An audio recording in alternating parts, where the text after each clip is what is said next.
国际上要紧来看，罗西亚总统普廷昨是接见美国总统川普的特使，讨论乌克兰的和平。这双方是讲超过4点钟。那这普廷嘛，经过欧洲，若是要甲罗西亚来开战，因随时拢已经准备好势。因这乌克兰若是无愿意挂地来裁军，都是咧阻碍和平。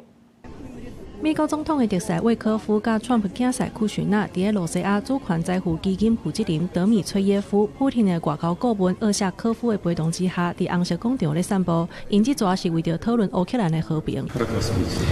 魏科夫甲普廷进前有见真侪届，不过美国媒体报道，这是库许纳头一届加入甲普廷的会谈。伊今年有做公亲敲切以哈停火协议，这场会谈讨论有可能结束自世界大战以来欧洲上底面的冲突，一直到半暝还阁咧继续。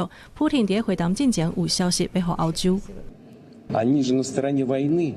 Выдвинуть такие требования, которые для России являются абсолютно неприемлемыми, они это понимают.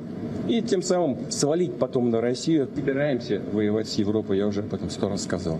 Но если Европа вдруг захочет с нами воевать и начнет, 真侪国际媒体伫11月20左右报道，美国提出28点乌克兰和平方案，挂地裁军永远莫加入北约，因为是头一届互外界知影，引起乌克兰甲欧洲的警觉，认为立场相歪罗西亚。欧洲国家虽提出反提案，11月23伫Geneva的会谈当中，美国甲乌克兰表示已经制定出新版的和平计划。川普表示，家己会当快速来解决俄乌冲突，但也承认有影有困难。 We are not involved in the war monetarily anymore. Our people are over in Russia right now to see if we can get it settled. Not an easy situation, let me tell you. What a mess.